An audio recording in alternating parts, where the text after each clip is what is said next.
ಶ್ರೀರಾಮ ಭಕ್ತರ ವಿಶ್ವಾಸ ನಂಬಿಕೆಗೆ ದ್ರೋಹ ವಂಚನೆ ಮಾಡಿದ ಬಿಜೆಪಿ ಸರ್ಕಾರ.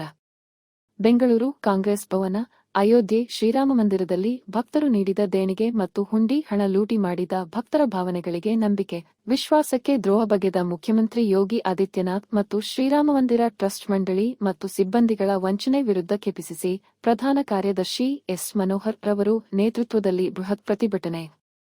ಇದೇ ಸಂದರ್ಭದಲ್ಲಿ ಎಸ್.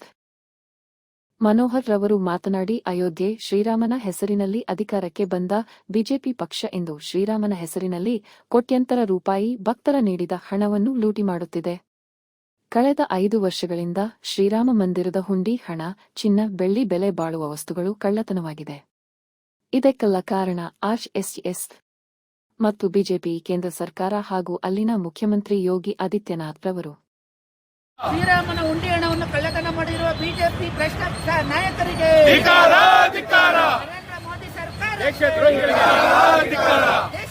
ಬಿಜೆಪಿ ನಾಯಕರಿಗೆ, ಶ್ರೀರಾಮನ ಹುಂಡಿ ಹಣವನ್ನು ಕಳ್ಳತನ ಮಾಡಿರುವ ಬಿಜೆಪಿ ನಾಯಕರಿಗೆ, ಶ್ರೀರಾಮನ ಹುಂಡಿ ಹಣವನ್ನು ಕಳ್ಳತನ ಮಾಡಿರುವ ಆರ್ಎಸ್ಎಸ್ ನಾಯಕರಿಗೆ, ರಾಮ